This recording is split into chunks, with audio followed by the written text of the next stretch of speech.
देखो पिछले दिन हम तुम लोगों को बताए थे 4.11 में चौथा चैप्टर का 11वां पॉइंट है ना, उसमें क्या बताए थे? संधारित्र समांतर प्लेट संधारित्र की धारिता। मतलब इस तरीके से अगर दो संधारित्र रहेगा, एक संधारित्र का एक प्लेट ये है, दूसरा प्लेट ये है, ठीक? तो इन दोनों के बीच में कितना आवेश को संग्रहित कर सकते हैं, या जो संग्राहक पट्टिका है, संग्राहक पट्टिका किसको बोलेंगे? ए को, ए प्लेट को। तो इस पर कितना आवेश जमा कर सकते हैं, उसी की क्षमता को निकाल के दिखाए थे, है ना? क्या कोई दिक्कत? चलो, लेकिन आज हम लोग क्या करेंगे, देखो ध्यान देना। आज हम लोग क्या कर रहे हैं कि एक संग्राहक प्लेट ये है और एक संघनक प्लेट ये है, एक ए है और एक बी है। अब इन दोनों के बीच में हम लोग क्या किए कि कोई प्रावैधुता वाले, ठीक है, मतलब कुछ भी उसका प्रावैधुता है, जिसको अपेक्षिक प्रावैधुता बोल सकते हो, या कुछ उसका प्रावैधुता बढ़ गया जो निर्वात की अपेक्षा ज्यादा है। जैसे मान लो क्या, देखो आसपास में अगर कोई एक यहाँ पे आवेश है, इसके आसपास में कोई दूसरा आवेश अगर ला दिया जाए तो इसके ऊपर जरूर यह इफेक्ट करेगा, वो कुछ ना कुछ बल आरोपित करेगा, या तो आकर्षण बल या तो प्रतिकर्षण बल। उसी प्रकार से अगर यहाँ पे कोई अपेक्षिक प्रावैधुता वाला मटेरियल ला के अगर दे दिया जाए, है ना, तो उस स्थिति में क्या होगा कि इसके धारिता पर इंपैक्ट करेगा। मतलब ये कितना आवेश जमा कर सकता है अपने अंदर, उस चीज के ऊपर ये क्या करेगा? इंपैक्ट डालेगा, मतलब ये प्रभाव करेगा। बात समझ आया? ठीक। अब क्या प्रभाव करेगा और उसका फिर धारिता क्या होगा वो निकाल रहे हैं, समझ गया? ये क्या प्रभाव डालेगा? अगर मान लो कि हम लोग बैटरी बनाते हैं, उसके बीच में दोनों प्लेट के बीच में अगर कुछ डाल दें, कुछ तीसरे चीज का प्लेट अगर डाल दें, तो उसमें कुछ ना कुछ तो क्षमता इफेक्ट होगा, है ना, कुछ ना कुछ प्रभाव होगा। तो वही चीज हम लोग कर रहे हैं, ठीक है? तो देखो लिखना कैसे है, ये कोई डेफिनेशन नहीं है और लिखने में भारी भी लगना नहीं चाहिए, है ना? सवाल कैसे रहेगा तो बोल देगा क्या कि किसी समांतर पट्टिका संधारित्र के बीच, ठीक है, इप्सिलॉन आर, या ऐसे बोल देगा अपेक्षिक प्राविद्युता वाले पदार्थ को डालने पर या प्लेट को डालने पर उसकी धारिता क्या होगी ज्ञात करें। कोई दिक्कत? तो यही निकालना है। तो कंडीशन समझ रहे हो यहाँ पे? अब क्या करें, देखो अगर चित्र देखते हो तो क्या क्या देखने मिलता है। तो यहाँ पे सबसे पहले क्या लिखेंगे कि माना कि ए बी एक संधारित्र है, ए और बी दोनों मिलकर के क्या बनाया है? संधारित्र बनाया है, ठीक है? चलो, जिसकी संग्राहक पट्टिका कौन है? ए, और संघनक पट्टिका कौन है? बी। तो यहाँ पर देखो लिखे हैं संग्राहक पट्टिका ए पर प्लस क्यू आवेश दिया गया है, बी पट्टिका भूधृत है।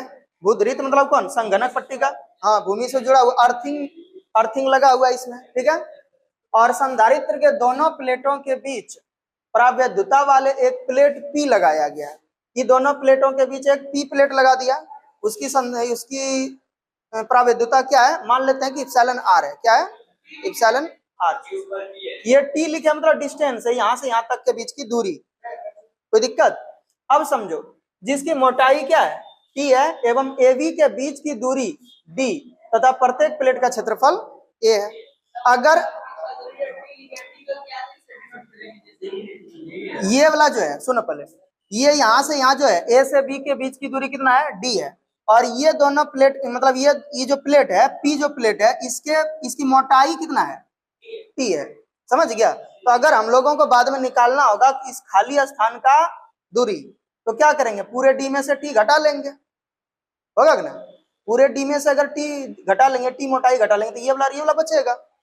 समझ गए हो? यही करना है। अब देखो हम लोगों को संधारित्र की धारिता निकालने के लिए चाहिए क्या, ये बताओ पहले। तो C इजिकल टू क्यू बटे V होता है, और यही चाहिए हमको, एक वैल्यू चाहिए Q का और एक वैल्यू चाहिए V का।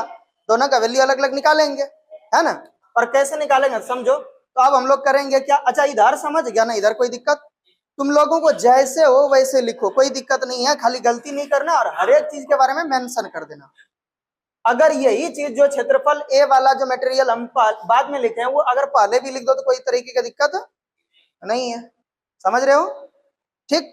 तो नेक्स्ट हम लोग क्या करने वाले हैं, देखो तो संधारित्र के प्लेट ए एवं बी पर आवेश का पृष्ठीय घनत्व क्या होगा? अच्छा, ए पर धनावेश का पृष्ठीय घनत्व होगा और बी पर ऋणावेश का पृष्ठीय घनत्व होगा। तो पृष्ठीय घनत्व क्या होता है? क्यू बटे ए। इसको किससे सूचित करते हैं? सिग्मा से। अगर रैखिक घनत्व होता है तो लेमडा से सूचित करते हैं, और इसमें क्या लिखते हैं? एल बटे ये क्यू बटे एल। क्या लिखते हैं? क्यू बटे एल। और अगर वो वाला रहता रो वाला, यानी कि आयतन घनत्व, तो क्या होता? क्यू बटे भी, यही ना होता? पृष्ठीय घनत्व इसीलिए जानना है क्योंकि संधारित्र का जो प्लेट होता है ना, ऐसे करके, तो मेरा हाथ जिस प्रकार से बस वैसे ही होता है, ऐसे। संधारित्र का जो प्लेट है, ये ए प्लेट हो गया और ये बी प्लेट हो गया। अब अगर इधर से तुम पट्टी को घुमा के देखोगे तो क्या है, पृष्ठ है कि क्या है? कोई लाइन के जैसा नहीं दिख रहा है, ये तो पूरे पृष्ठ हो गया, इतना बड़ा है ना, क्षेत्रफल हो गया। तो पृष्ठीय घनत्व लगाएंगे। अगर कोई बॉक्स है और उसके अंदर आवेश डाल दिए तो उसमें आयतन घनत्व लगेगा, क्योंकि अगर ये रूम है तो रूम में लंबाई, चौड़ाई, ऊंचाई सब रहता है, तो आयतन घनत्व होगा। बात समझ आ रही है? हाँ, उसको किसको, आयतन घनत्व को किससे सूचित करते हैं? बोलो, रो से। किससे? रो से। लेमडा को रैखिक घनत्व, जैसे ये लाइन की तरह है, ये तार है, तार में कितना आवेश है उसको किससे सूचित कर देंगे? लेमडा से, क्योंकि रैखिक घनत्व हुआ, एक लाइन की तरह है ना। और ये वाला क्या हुआ? पृष्ठ घनत्व। और अगर रूम की तरह या एक डब्बे की तरह उसके अंदर आवेश डाले तो उसमें क्या होगा? आयतन घनत्व होगा। बात समझ आया? ठीक। नहीं, रैखिक घनत्व मतलब तार जैसा पतला है पूरा, उसमें आवेश कितना है? एक एकांक लंबाई में, एकांक लंबाई में कितना आवेश है? बात समझ आया? एकांक लंबाई मतलब थोड़ा थोड़ा मान लेते हैं, या 1 मीटर का दूरी को मान लेते हैं, 1 मीटर में कितना आवेश आ सकता है, उसको हम लोग रैखिक घनत्व बोलेंगे। समझ गया? ये सब चीज तो बताए हुए हैं, ठीक। और उसके बाद अगर पृष्ठीय क्षेत्रफल का बात करें, मतलब पृष्ठीय घनत्व अगर देखोगे तो मान लो कि 1 मीटर लंबाई इधर से यहां से लेकर के यहां तक हुआ, और 1 मीटर चौड़ाई यहां से यहां तक हुआ, तो इतना बड़े आकार में कितना आवेश अट सकता है, ये बात समझ आया? ठीक, कोई दिक्कत? चलो, तो संधारित्र के प्लेट ए एवं बी पर आवेश का पृष्ठ घनत्व यानी कि सिग्मा इज इक्वल टू क्या हो जाएगा? क्यू बटे ए। और अगर हम लोग यहाँ पे निकालेंगे क्यू का वैल्यू, तो इससे ए गुना कर देंगे तो क्या हो जाएगा? क्यू का मान निकल जाएगा। तो क्यू बराबर क्या हो जाएगा? सिग्मा इंटू ए। ये तो आसान ही है, ये वाला निकालना आसान है, लेकिन भी वाला निकालने के लिए थोड़ा सा दिक्कत होता है। देखो, अच्छा, प्लेटों ए एवं बी के बीच वायु में विद्युत क्षेत्र की तीव्रता क्या होगा? विद्युत क्षेत्र की तीव्रता, वायु है तो क्या होगा? सिग्मा और बटे इप्सिलॉन 0। क्योंकि बोले थे, कल भी बताए थे कि विद्युत क्षेत्र की तीव्रता क्या होगा? विद्युत क्षेत्र की तीव्रता क्या होगा? पृष्ठीय घनत्व और बटे इप्सिलॉन 0। पृष्ठीय घनत्व बटे इप्सिलॉन 0, यानी कि आवेश घनत्व और बटे इप्सिलॉन 0। कोई दिक्कत? ठीक। अब क्या करेंगे? देखो, तो उसी प्रकार P में विद्युत क्षेत्र की तीव्रता, देखो हम लोग हवा में, ये वाला एरिया क्या है? हवा वाला है। ये वाला एरिया क्या है? हवा वाला है। और ये वाला क्या है? प्रावैधुता वाला है। क्या है? प्रावैधुता, क्योंकि इसमें अलग मटेरियल यूज हुआ है, यहाँ पे हवा है। तो देखो लिखा है ना यहाँ पे, वायु में विद्युत क्षेत्र की तीव्रता क्या होगा? E is equal to sigma बटे इप्सिलॉन 0, है ना। और वही अगर P में विद्युत क्षेत्र की तीव्रता देखेंगे तो क्या हो जाएगा? E डैश मान लेते हैं इसको, इसके अंदर वाला विद्युत क्षेत्र की तीव्रता क्या मानेंगे? E डैश, और बाहर में क्या? E, तो E तो निकल गया। E डैश कैसे निकालेंगे? क्योंकि यहाँ पे भी तो वही होगा, पृष्ठीय क्षेत्र, पृष्ठीय घनत्व, आवेश का पृष्ठ घनत्व और बटे प्रावैधुता। आवेश का पृष्ठ घनत्व क्या होता है? सिग्मा, और बटे ये प्रावैधुता क्या हो जाएगा? Epsilon r into epsilon 0। ये याद रखना, ठीक है। इप्सिलॉन r इंटू इप्सिलॉन 0 हर जगह पे यूज कर रहे हैं। जहाँ पे भी आपेक्षिक प्रावैधुता का अगर लगाएंगे रूल, तो उस जगह पर क्या होगा? टोटल जो आपेक्षिक घनत्व हो जाएगा क्या हो जाएगा? मतलब टोटल जो प्रावैधुता होगा वो दोनों को गुना कर देंगे। समझ गया? ठीक। अब देखो, ध्यान देना, दोनों प्लेटों के बीच का विभव क्या होता है? बोलो तो, विभव का मतलब क्या होता है? एकांक आवेश पर लगाया गया बल, मतलब एकांक आवेश पर किया गया कार्य। एकांक आवेश पर किया गया कार्य। अच्छा, कार्य करेगा तो बल तो लगाएगा ही, है ना। कार्य करेगा तो बल लगाएगा ही। अब देखो, हाँ अभी देखो न, तो W बटे Q लिखे, Q आवेश पर किया गया कार्य है ना। अब W टोटल होगा कितना? तो देखो कितना W होगा, मतलब कार्य कितना होगा? ये जो हवा में जितना कार्य होगा और प्रावैधुता वाले भाग में जितना कार्य होगा, दोनों को जोड़ देंगे तो टोटल कार्य हो जाएगा ना। देखो, यहाँ अलग कार्य करना पड़ेगा, ये दोनों में सेम कार्य करना पड़ेगा, इसमें और इसमें हवा वाला भाग है और ये वाला क्या है? प्रावैधुता वाला भाग है। तो इसमें अलग कार्य करना पड़ेगा, क्योंकि इसमें कुछ ना कुछ इफेक्ट होगा। किसका? प्रावैधुतांक का, है ना। क्योंकि मान लो कि यहाँ पे बल अगर कम लगाना पड़ रहा है, हो सकता है कि इसमें ज्यादा लगाना पड़े, या इसमें अगर ज्यादा लगा रहा है तो इसमें कम लगाना पड़े, क्योंकि इफेक्ट तो कर रहा है ना, वो अलग अलग प्रावैधुता वाला है। ठीक, कोई दिक्कत? अब समझो, तो वायु में किया गया कार्य और प्लस P में किया गया कार्य, दोनों को जोड़ देंगे तो टोटल W निकल जाएगा, और आवेश तो है ही। कोई दिक्कत? ठीक, अब समझो, ये वाला वायु वाले को क्या मान लिए? W1, और इसको क्या मान लिए? W2। थोड़ा टाइम के लिए, ज्यादा कुछ इसमें है नहीं, r/q हो जाएगा। अब बताओ इसमें जो होगा, अब तुम लोगों को पता ही होगा कि W बराबर क्या होता है, F इंटू एस। क्या होता है, F इंटू एस। कार्य बराबर बल गुना विस्थापन, सूत्र याद होगा, और याद नहीं है तो धीरे धीरे याद हो जाएगा, कई बार हम लोग यूज करते आ रहे हैं, है ना। तब तो कार्य बराबर क्या होता है, बल गुना विस्थापन। तो बल क्या लगाए, F लगाए हैं। इसमें रे सुनो, इसमें बल क्या लगाए हैं, F। सेम बल तो यहाँ भी लगेगा, ये दोनों के लिए तो बल क्या लग जाएगा, F। और विस्थापन कितना, दूरी कितना है, तो यहां से यहां और यहां से यहां कितना निकालोगे बता तो, ये वाला दूरी और ये वाला दूरी कितना होगा, हाँ पूरे दूरी में से t घटा देंगे, t घटा देंगे, ये वाला बीच वाला घटा देंगे, यही यही बचेगा। बात समझ रहे हो, देखो यहां से यहां पूरा दूरी क्या है d, इसमें से ये t हटा दो, क्या बचा, ये वाला बचा, माइनस कर देंगे। तो देखो क्या हो जाएगा, F इंटू एस, एस का वैल्यू क्या है, d माइनस टी। यहां समझोगे रे, F बल लगाए क्या, यहाँ पे क्या बल लगाया गया, आवेश पर F, और विस्थापन क्या हुआ, तो d माइनस टी। और ये जो प्रावेद्युता वाले में क्या लगा, तो मान लेते हैं कि W2 के लिए कितना बल लगाया गया, F डैश, क्या लगाया, F डैश या F नॉट, ठीक। और इनटू इसमें विस्थापन कितना होगा, t ही होगा ना, हो गया। अब इसका यानी कि कार्य, इसका कार्य, दोनों का टोटल यहाँ तो जोड़े ही है, कोई दिक्कत। अब देखो आगे, क्या इसमें हम लोग अलग अलग क्यू कर सकते हैं, दोनों में पूरे में है, तो अलग अलग कर दिए F/Q into D minus T, और यहाँ भी अलग कर दिए F डैश बटे या F नॉट बटे Q इंटू टी, कोई दिक्कत। अब देखो F/Q बराबर क्या होता है, E, और F डैश बटे Q बराबर क्या होगा, E डैश। यहाँ F डैश लगाए हैं तो यहाँ E डैश, बात खत्म। यहाँ निकाल भी रखे हैं पहले ही, इसका जुगाड़ करके रखे है ना, कि ताकि जैसे आएगा वहां रख देंगे। देखो ना पहले समझो, अभी तुरंत समझना। विद्युत क्षेत्र की तीव्रता में क्या पढ़े हो, एकांक आवेश पर लगाया गया बल, एकांक धनावेश पर लगाया गया बल बताए थे, ठीक। तो एकांक धनावेश पर लगाया गया बल, अगर F बल लगाया तो क्षेत्र का तीव्रता क्या होगा, E, और अगर F डैश बल लगाया तो क्षेत्र की तीव्रता क्या होगा, E डैश, ठीक, कोई दिक्कत। अब देखो E dash, E is equal to क्या निकाल के रखे पहले से, पृष्ठीय घनत्व बटे प्रावेद्युता, तो ये हो गया, यहाँ पे वैल्यू रख दिए देखो, और इसका वैल्यू क्या कर दिए, यहां रख दिए, है ना।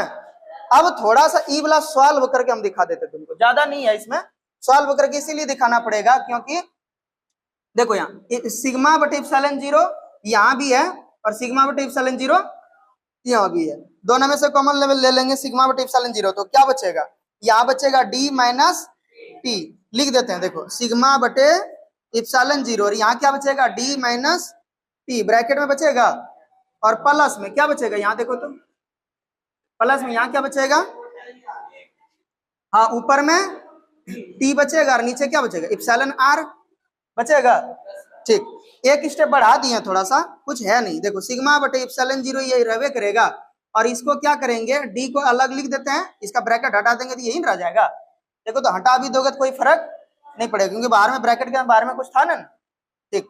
अब देखो d, और अगर माइनस कॉमन ले लें तो क्या हो जाएगा, t प्लस में हो जाएगा, और ये वाला क्या हो जाएगा माइनस, अच्छा माइनस t कॉमन ले लो, ये क्योंकि यहाँ पे भी और यहाँ पे भी है, ये दोनों में से t कॉमन ले लो, माइनस t, तो क्या हो जाएगा, यहाँ क्या बचेगा, प्लस में 1, और यहाँ पे माइनस हो जाएगा, और यहाँ पे ऊपर में 1 और बटे इप्सिलॉन r, देखो बचा, यही चीज वहां लिख दिए। अगर नहीं अपने से समझ आएगा तो एक बार सॉल्व कर लेना अलग से, जैसे एक लाइन बढ़ा दिए तो समझ आ गया है ना।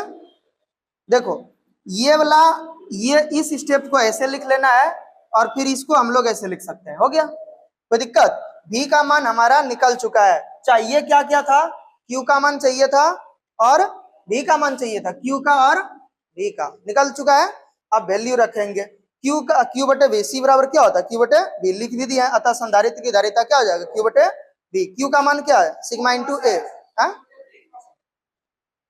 तुमको ना बोरा पहले मारेंगे, बोरा में बंद करके और बाहर में फेंक देंगे, रस्सी से बांध देंगे।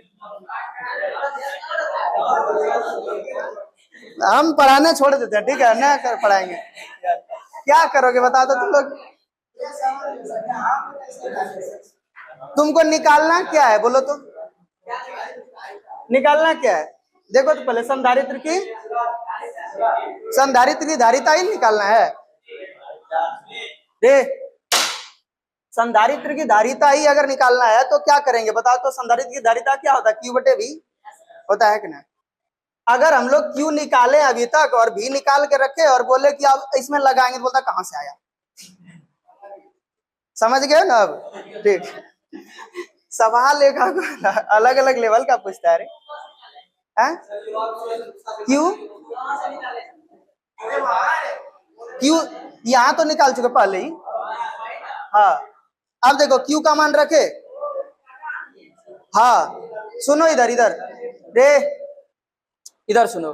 Q का मान रखे सिग्मा इंटू ए रखे और V का मान रखे, इवला है V का मान रख दिए।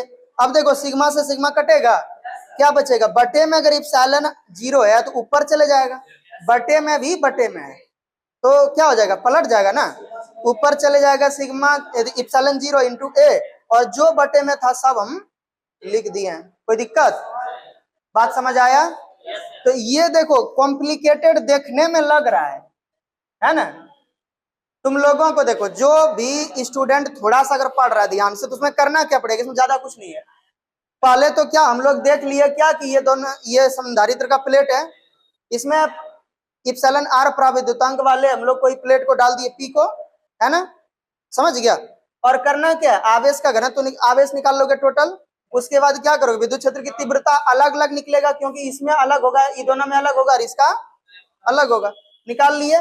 किया गया कार्य और बटे आवेश होता है V बराबर, और दोनों में अलग अलग कार्य हुआ है क्योंकि इसमें अलग कार्य होगा, इसमें अलग कार्य होगा, है ना?